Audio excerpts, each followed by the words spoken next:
1월 25일 목요일 새벽 예배 오신 모든 분들, 또 영상으로 함께 예배 드리시는 모든 분들 너무나도 환영하고 또 축복드립니다.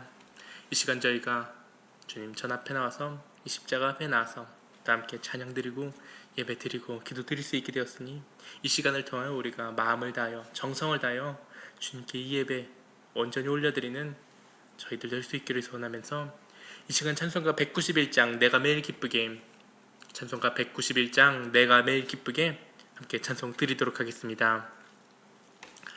내가 매일 기쁘게 순례의 길 행함은 주의 팔이 나를 안보함이요, 내가 주의 큰 복을 받는 참된 비결은 주의 영이 함께함이라.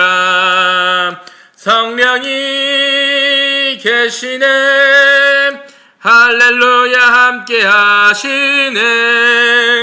좁은 길을 걸으며 밤낮 기뻐하는 것 주의 영이 함께 함이라. 전에 죄에 빠져서 평안함이 없을 때 예수 십자가의 공로 힘입어 그 발 아래 엎드려 참된 평화 얻음은 주의 영이 함께 함이라. 성령이 계시네, 할렐루야 함께 하시네. 좁은 길을 걸으며 밤낮 기뻐하는 것 주의 영이 함께 함이라. 나와 동행하시고 모든 염려하시니 나는 숲의 새와 같이 기쁘다. 내가 기쁜 마음으로 주의 뜻을 행함은 주의 영이 함께 함이라. 성령이 계시네, 할렐루야 함께 하시네. 좁은 길을 걸으며 밤낮 기뻐하는 것 주의 영이 함께 함이라. 세상 모든 욕망과 나의 모든 정욕은 십자가에 이미 못을 박았네. 어두운 밤이 지나고 무거운 짐 벗으니 주의 영이 함께 함이라. 성령이 계시네, 할렐루야 함께 하시네.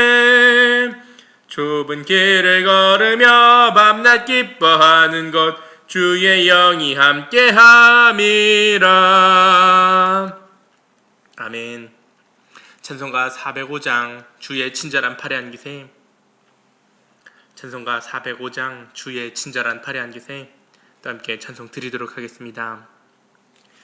주의 친절한 팔에 안기세 우리 마음이 평안하리니 항상 기쁘고 복이 되겠네. 영원하신 팔에 안기세 주의 팔에 그 크신 팔에 안기세 주의 팔에 영원하신 팔에 안기세.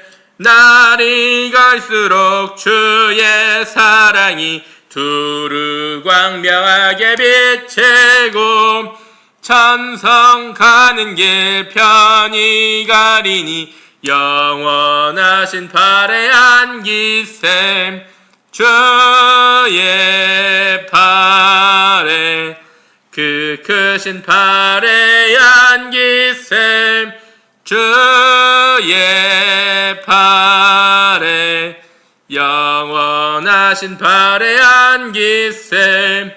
주의 보좌로 나아갈 때에 기뻐 찬미소리 외치고 겁과 두려움 없어지리니 영원하신 팔에 안기세 주의 팔에 그 크신 팔에 안기세 주의 팔에 영원하신 팔에 안기세.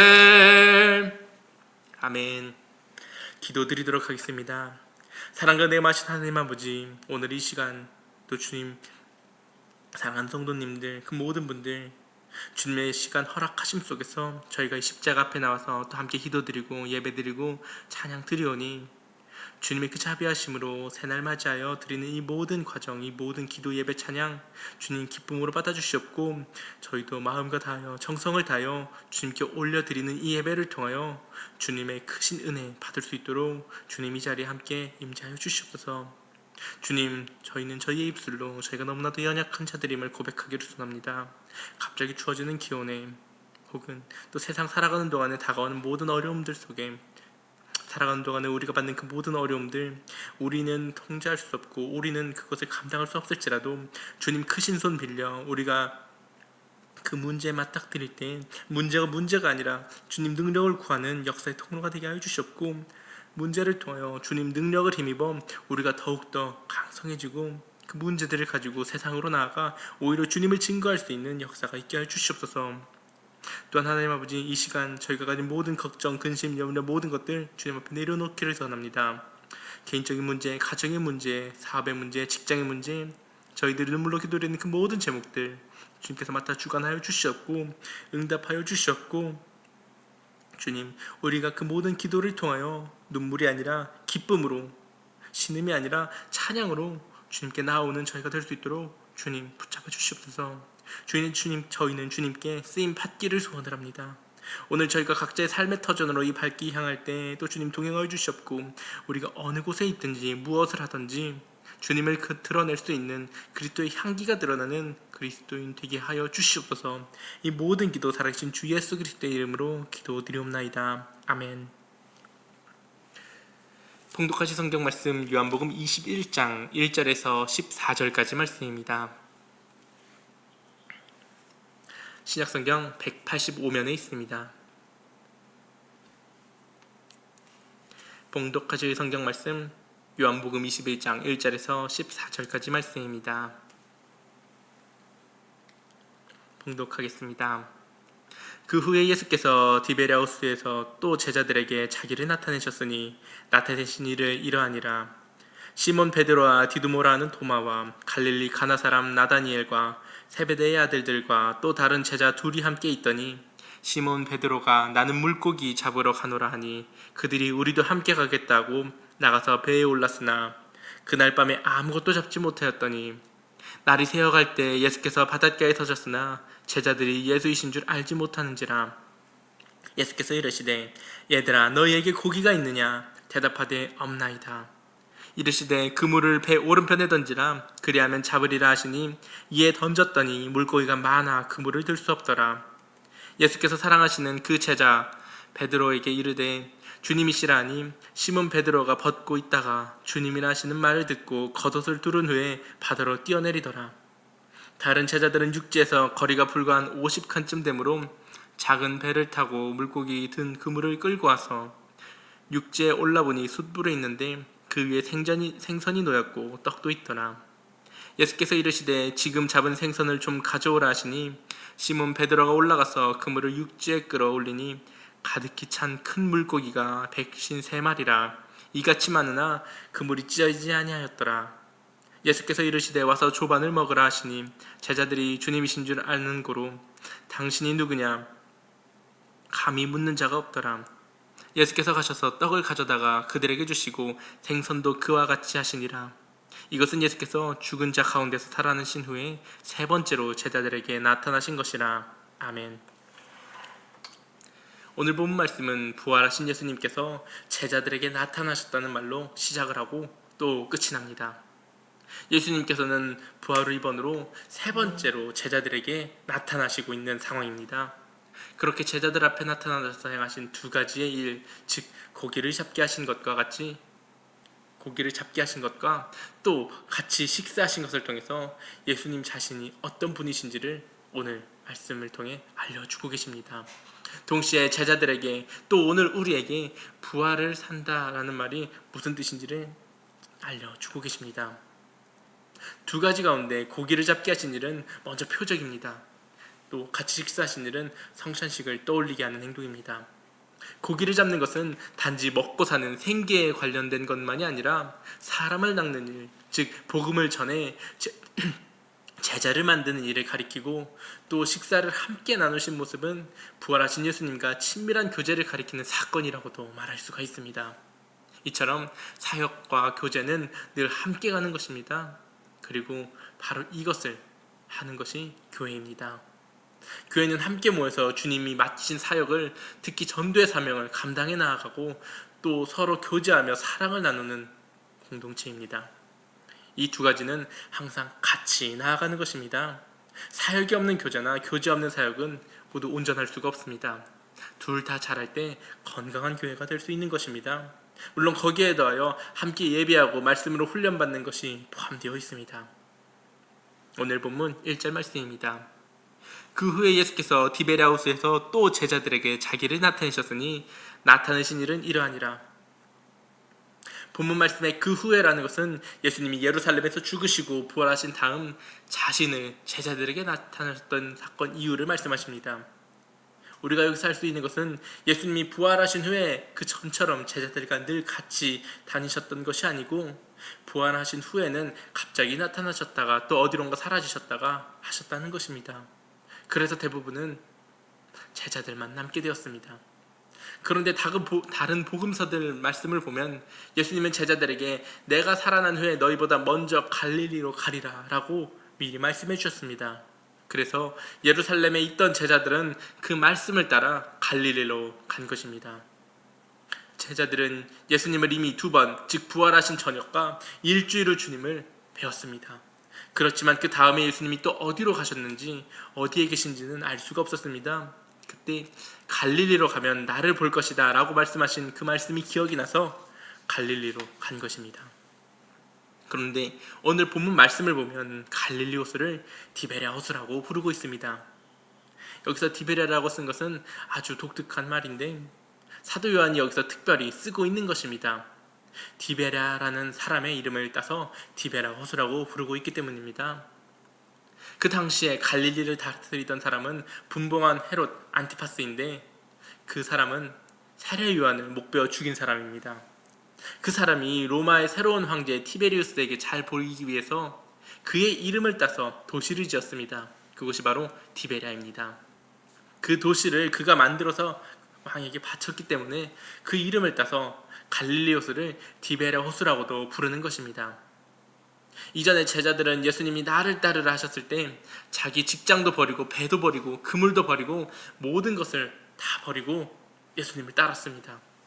세리였던 마태도 역시 자기 직장을 다 내려놓고 예수님을 따랐습니다.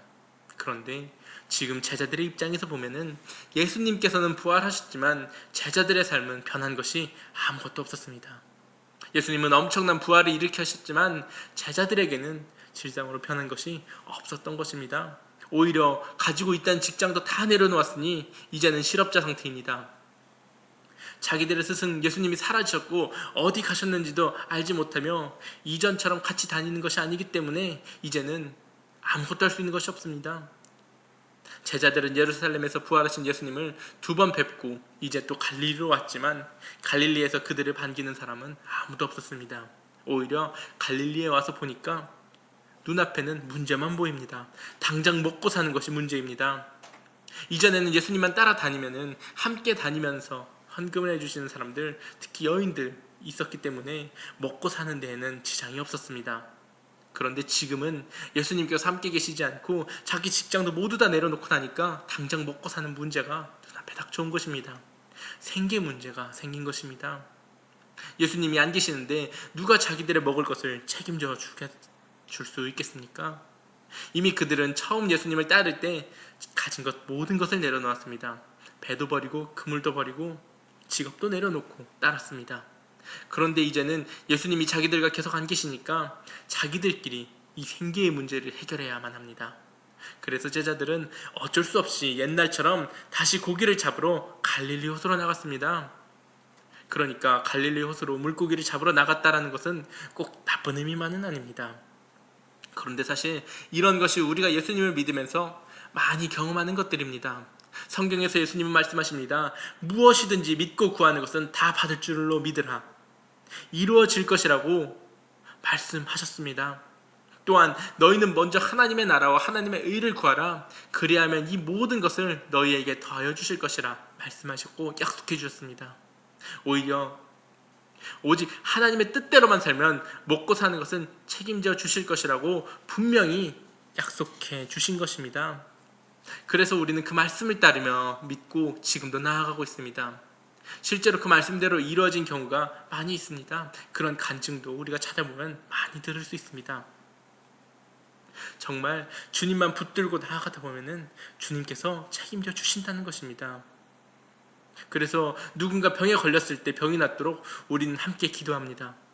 우리 부모님, 또 누군가에게는 우리 자녀, 나 자신, 내 가족이 병에 걸렸을 때도 나을 것을 믿고 우리는 기도합니다. 함께 기도합니다.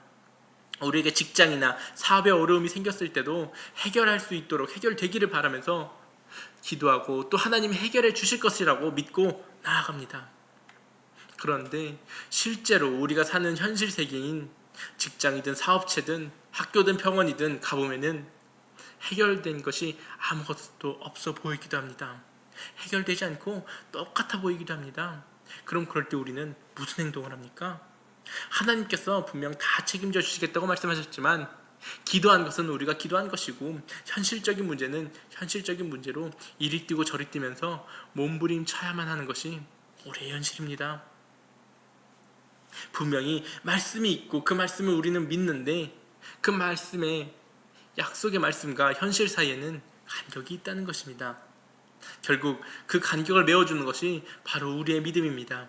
그런데 우리는 현실 속에서 고민을 할 수밖에 없습니다. 그래서 나름대로 우리가 살아보기 위해서 제자들이 고기를 잡은 것처럼 우리도 노력을 기울여 봅니다. 본문 2절 말씀입니다. 시몬 베드로와 디두모라는 도마와 갈릴리 가나 사람 나다니엘과 세베대의 아들들과 또 다른 제자들 둘이 함께 있더니, 여기 말씀을 보면 7명의 제자들이 갈릴리 호수로 갔는데 베드로가 가장 먼저 이름이 나오고 있습니다. 21장은 베드로에게 제2의 회심이라고 부를 만한 사건이 벌어집니다.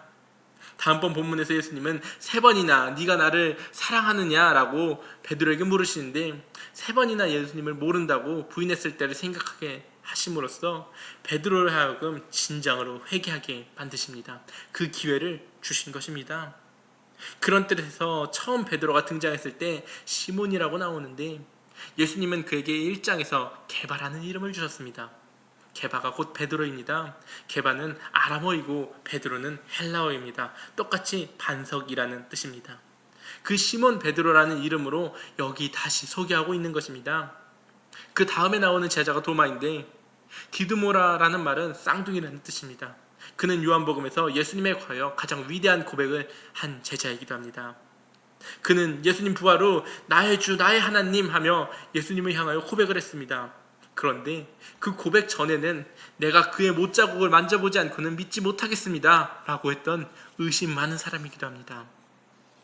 그 다음 등장한 사람은 나다니엘인데 그도 예수님을 향하여 당신은 하나님의 아들이시오, 당신은 이스라엘의 임금이라고 고백했었던 인물입니다. 도마의 고백처럼 아주 탁월하게 예수님이 누구이신지를 이해하고 나온 고백인 것입니다. 하지만 나다니엘의 바로 그 직전에 빌립이 그분을 만났다고 하니까 그 사람이 누구냐고 나사렛 예수라 그렇게 대답을 들으니까 나사렛에서 무슨 선한 것이 날 수 있겠느냐라고 의심했던 제자이기도 합니다. 그러니까 오늘 본문 말씀 앞부분에 등장하고 있는 이 세 사람의 공통점은 모두 예수님을 향하여 위대한 고백을 했었던 인물임과 동시에 의심과 불신을 보였던 제자들이기도 했다는 것입니다. 특히 베드로는 예수님을 3번이나 부인한 사람입니다.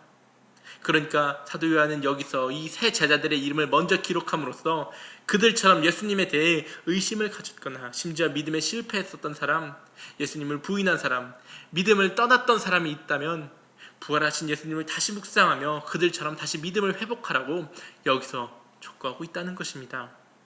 예수님께서는 그 기회를 끊임없이 주십니다. 우리는 보통 3번 정도 기회를 줍니다. 누군가 잘못을 하면은 다음엔 그러면 안 되라고 했다가 또 잘못하면은 3번까지는 봐주겠다고 그래가지고 3-3번이란 말도 있습니다. 그런데 예수님은 처음에도 그 다음에도 3번도 4번도 10번도 끝없이 우리를 용서해 주십니다. 기회를 주십니다. 돌아오기만 하면은 그 모든 것들을 용서해 주신다는 것입니다. 우리가 만약 믿음에 실패했다고 느껴질 때가 있다면은 바로 그때가 주님께서 보여주시는 기회가 됩니다. 돌아오라는 때가라는 것입니다. 그 말씀 속에서 다음은 세베대의 아들들은 야고보와 요한을 말합니다. 그들의 이름은 당시 성도들이 많이 알고 있었기 때문에 굳이 이름을 기록하지 않은 것처럼 보이기도 합니다. 그리고 또 다른 제자 둘이라고 나와 있는데 이들이 누군지 정확히 알 수는 없지만 요한복음의 문맥으로 살펴볼 때 베드로를 예수님께 인도했던 그의 형제 안드레와 그리고 나다니엘에게 예수님께 와보라고 했었던 그 친구 벳세다 사람 빌립일 가능성이 높다고 합니다. 이렇게 7명의 제자들이 갈릴리로 내려가 있던 어느 날 베드로가 제자들에게 말한 것입니다. 본문 3절 말씀입니다. 시몬 베드로가 나는 물고기 잡으러 가노라 하니 그들이 우리도 함께 가겠다고 배에 올랐으나 그날 밤에 아무것도 잡지 못하였더니 예수님께서 언제 이 갈릴리로 다시 나타나실지 모르는 상황에서 같이 있는 시간이 더 적은 상황에서 아무 일도 안 하며 마냥 기다릴 수만은 없었던 것 같습니다. 그래서 제자들은 원래 직업이었던 물고기 잡는 일을 하게 됩니다. 이것이 문제되는 일은 아닙니다. 오히려 아무것도 하고 있지 않는 것이 문제입니다. 하나님께서는 분명하게 다른 사명을 주실 때까지는 지금 하고 있는 나의 일이 나의 사명이 되는 것입니다. 지금 내가 하는 일을 팽개치고 주님의 뜻이 무엇인가 찾는 것이 아니라 지금 내가 하고 있는 일을 열심히 하면서 주님 또 주시는 그 사명을 기다려야 한다는 것입니다. 그렇게 제자들이 물고기를 잡으러 나갔지만 그날 밤 그들은 물고기를 한 마리도 잡지 못합니다. 지난 3여 년 동안 예수님을 따라다니느라고 물고기 잡는 자기의 일, 어부의 일을 중단을 했지만 그래도 그들은 갈릴리 호수에서 잔뼈가 굵은 어부들이었습니다. 그러나 그들은 그날 밤 아무것도 잡지 못했습니다. 밤, 특히 새벽은 물고기를 잡기에는 가장 좋은 시간이라고 합니다. 그래서 그들은 밤에 나갔습니다. 가장 좋은 시간에 그것도 물고기 잡는 전문가인 어부들이 열심히 일을 했지만 결과는 빈 그물이었고 빈 배였습니다. 가장 자신 있는 분야에서 아무런 결과도 얻지 못한 것입니다. 우리도 살다 보면은 가장 자신 있어 하는 부분에서 내 힘으로 아무것도 이루지 못한 경험이 있을 수 있습니다. 그러나 오히려 그럴 때 그때가 능력의 하나님을 경험하는 최고의 기회가 될 수 있다는 것입니다. 오히려 우리를 교만에 빠지지 않도록 막아주시고 도와주시는 하나님의 손길이라는 것을 우리는 그것을 분명히 기억을 해야만 합니다. 계속해서 본문 4절과 5절 말씀입니다. 날이 새어갈 때에 예수께서 바닷가에 서셨으나 제자들이 예수인 줄 알지 못하는지라. 예수께서 이르시되 얘들아 너희에게 고기가 있느냐? 대답하되 없나이다. 예수님께서 하신 이 말씀 직역을 해보면은 얘들아 너희들 고기를 하나도 못 잡았구나 라고 묻는 것입니다. 이 질문은 제자들로 하여금 그렇습니다, 못 잡았습니다 라는 대답을 유도하는 질문입니다. 그래서 그들은 못 잡았다고 대답을 하면서도 의아해합니다. 왜냐하면 배가 이렇게 멀리 떨어져 있으니까 물고기를 잡으러 호수 한가운데로 나갔는데 그렇게 떨어져 있는데도 우리가 고기를 하나도 못 잡은 것을 저 멀리 있는 사람이 어떻게 아는가 하고 신기하게 여긴 것입니다. 그것은 그들이 밤새 고기를 하나도 못 잡은 것만큼이나 놀라운 일이었습니다. 하지만 자신들의 형편을 이렇게 꿰뚫어 보고 있는 분이라면 당연히 예수님이시라는 생각은 못했던 것 같습니다. 심지어 예수님이 그들을 향해서 얘들아 라고 마치 자녀들을 부르는 듯이 불렀는데도 그들은 알아보지 못했습니다. 제자들은 아직까지 예수님께서 일으키신 표적을 보고 정말 대단하시다, 저분이 정말 하나님의 아들이시구나 하는 정도의 믿음에 머물고 있었던 것입니다. 요한복음에서 기대하고 있는 믿음이 무엇입니까? 도마가 의심한 후에 예수님의 입을 통해서 요한복음을 보여주기 원하는 믿음은 보지도 않고 믿는 믿음이라고 말하고 있습니다. 너는 나를 보았기 때문에 믿느냐? 나를 보지도 않고 믿는 사람이 복이 있다 라고 말씀을 분명히 하셨습니다. 보지도 않고 믿는 사람들 누구입니까? 바로 저희들입니다. 우리들입니다. 우리는 주님을 직접 보지는 못했습니다. 그러니까 도마보다 복된 사람들이 바로 우리들입니다. 그런 제자들에게 낯선 사람이 다시 소리를 칩니다. 본문 6절 말씀입니다. 이르시되 그물을 배 오른편에 던지라, 그리하면 잡으리라 하시니 이에 던졌더니 물고기가 많아 그물을 들 수 없더라. 이 낯선 사람이 말한 것은 제안이나 질문이 아니라 명령이었습니다. 그물을 배 오른편에 던져라. 그리고 명령하신 게 아니라 분명한 약속도 주셨습니다. 그리하면 잡으리라. 이 말씀에 제자들이 놀랍게도 순종을 합니다. 지금 이 제자들은 자기에게 그물을 던지라고 명령을 하는 사람이 예수님이신 것을 알아보고 순종한 것이 아닙니다. 갈릴리 호수에서 잔뼈가 굵은 어부들이 밤새 고기를 한 마리도 못 잡았는데 저 사람이 누구인지도 모르는데도 정리하던 그물을 다시 펴서 던진다는 것은 결코 쉬운 일이 아닙니다. 그 사실 누군지도 알지도 모르는 사람의 말을 전문가들이 듣고 왜 그 그물을 내리겠습니까? 그런데도 그들은 그렇게 했습니다. 그 이유가 무엇입니까? 저 사람이 누군지, 저 사람이 뭐하는 사람인지도 알지 못하는데 지금 어둑어둑하고 보이지도 않는 데서 자기들이 물고기를 한 마리도 못 잡았다는 사실을 알고 있다면 보통 사람이 아니라는 것입니다. 그래서 그 권위를 느끼면서 그물을 내렸습니다. 그들이 순종해서 그물을 던지니까 그물을 들어 올려 배 위에 올려보려 해도 할 수 없을 정도로 많은 물고기가 잡혔습니다. 나중에 11절 말씀에 보면 무려 153마리나 잡혔다고 하고 그것이 모두 다 큰 물고기였다고 되어 있습니다.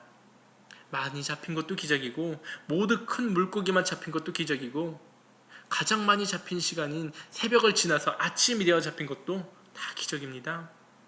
이것은 마치 가나의 혼인잔치의 기적을 떠올리는 사건이기도 하고 무엇보다 오병이의 사건을 생각나게 하기도 하는 기적입니다. 예수님이 누구신지를 알게 하려고 행하시는 표적인 것입니다. 이때 예수님은 제자들에게 많은 고기를 주시고 많이 먹으라고 기적을 일으키신 것이 아닙니다. 이것은 제자들에게 지금 자신이 누구인지를 가르쳐 주시려고 보여주신 표적입니다. 주님께서 오늘 우리에게 허락하신 상황이 어떤 것이든지 혹시 지금 경험하는 것이 성공이든지 실패이든지 풍성함이든지 빈곤함이든지 그것은 예수님이 우리로 하여금 예수님을 알게 하시려고 주시는 상황이라는 것입니다.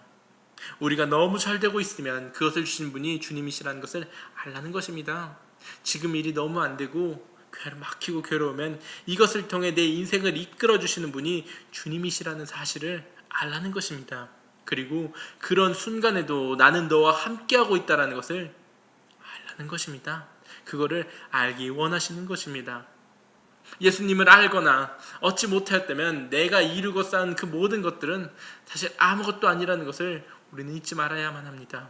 우리가 생각을 해보면 내가 이 땅을 떠나는 순간 내가 이룬 그 모든 것들이 누구의 것이 되는 것입니까? 적어도 내 것은 아닐 것입니다.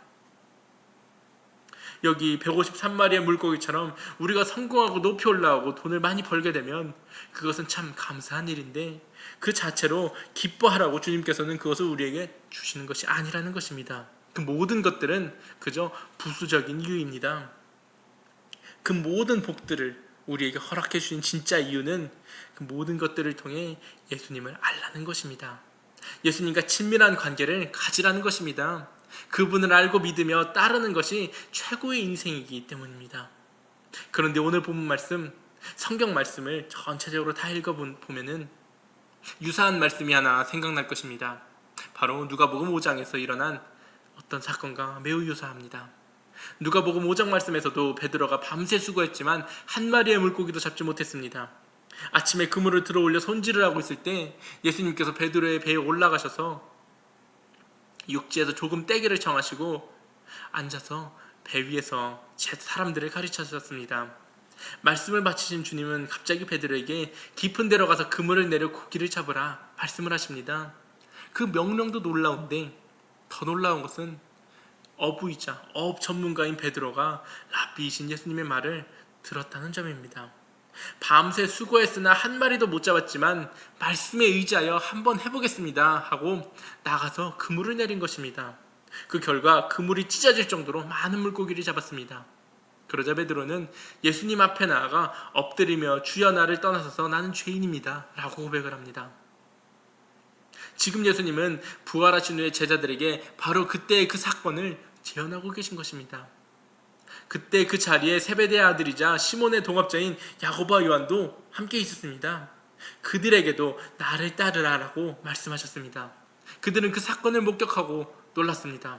오늘 본문에서도 이 표적을 보고 예수님을 알아본 제자가 그래서 등장을 합니다. 본문 7절 말씀입니다. 예수께서 사랑하시는 그 제자가 베드로에게 이르되 주님이시라 하니 시몬 베드로가 벗고 있다가 주님이라 하는 말을 듣고 겉옷을 두른 후에 바다로 뛰어내리더라. 본문 말씀에 등장하는 그 제자, 그가 요한복음의 저자인 요한, 즉 세베대의 아들 요한일 것이라고 많은 학자들은 추측을 합니다. 그는 예수님 품에 의지해서 누워서 예수님의 뜻을 알아서 베드로에게 전달한 제자입니다. 베드로는 대제사장 집에 뜰에 들어갈 때도 이 제자의 도움을 받았습니다. 이번에도 예수께서 사랑하시는 그 제자가 먼저 예수님을 알아보고 베드로에게 주님이시라 라고 알려줍니다. 그러자 베드로는 즉시 반응을 보입니다. 베드로는 역시 행동의 사람입니다. 옷을 벗고 있다가 주님이시라는 말을 듣고 겉옷을 두른 후 바다로 뛰어내립니다. 겉옷을 둘렀다라는 말은 새벽에 추우니까 겉옷을 걸치고 있다가 수영하기 좋도록 띠로 허리에 동였다라는 뜻일 수도 있고, 부활하신 예수님 앞에 예의를 갖추기 위해 옷을 단정하게 했다는 의미일 수도 있습니다. 하지만 어떤 의미이든지 크게 상관은 없습니다. 어쨌든 베드로는 갈릴리에서 만나자는 약속을 지키신 예수님께 한 걸음에 달려나갔습니다. 베드로가 물속으로 뛰어들어서 서둘러 해변에 계신 예수님께로 가는 동안 다른 제자들은 그들이 타고 있던 작은 배로 그물을 끌고 옵니다. 8절 말씀입니다. 다른 제자들은 육지에서 거리가 불과 한 50칸쯤 되므로 작은 배를 타고 물고기 든 그물을 끌고 와서, 하지만 이 제자들은 예수님을 깨달았다는 말은 아직 나오지 않습니다. 자신들에게 그물을 던지라고 한 낯선 사람과 부활하신 예수님, 자기들이 그렇게 따라다녔던 예수님을 연결시키고 있지는 아직 못하고 있습니다. 이처럼 주님을 아는 것은 단순히 성경 지식을 쌓아가는 것만으로는 되지 않는다라는 것입니다. 주님이 나를 찾아와 만나주신 일, 기도했을 때 들어주신 일 등 삶의 간증이 쌓여 나아갈 때, 그 심령에 말씀이 들어갔을 때 우리는 문자적인 의미를 넘어서 주님을 실감나게 이해하게 된다는 것입니다. 그리고 그런 것이 쌓일 때 정말로 경험적으로 주님을 알아가게 됩니다. 그러면서 이건 정말 하나님이 하시는 일이구나 하고 알아볼 수 있는 눈이 뜨이게 된다는 것입니다. 다른 사람들을 볼 때도 하나님이 저 사람의 삶에 저렇게 역사하고 계시구나 하는 눈이 생긴다는 것입니다. 더 나아가 이 세상의 복잡한 일들을 보면서도 하나님께서 저렇게 역사하고 계시구나 알아보게 된다는 것입니다. 본문 9절 말씀입니다. 육지에 올라보니 숯불이 있는데 그 위에 생선이 놓였고 떡도 있더라. 배에 내려와 육지에 올라온 제자들이 발견한 것은 숯불과 생선과 떡이었습니다. 숯불과 생선과 떡은 딱 봐도 식사입니다. 그런데 이 장면을 본 베드로의 심정은 다른 제자들과는 사뭇 달랐을 것입니다. 왜냐하면 숯불이 있었기 때문입니다. 그가 예수님을 3번 부인할 때 대제사장 집 앞까지 따라갔는데 사람들과 함께 숯불을 쬐고 있을 때 베드로는 주님을 부인했습니다. 요한복음의 저자 요한은 숯불이라는 단어를 딱 2번을 썼습니다. 베드로가 숯불을 쬐고 있을 때, 그리고 오늘 본문 말씀에서 숯불이라고 이렇게 2번이 나옵니다. 그러니까 베드로는 숯불에 대해서는 트라우마가 있을 수 있습니다. 내가 이 숯불 앞에서 주님을 3번 부인했으니까 트라우마가 있을 수 있습니다. 그런데 그것을 직면하게 하십니다.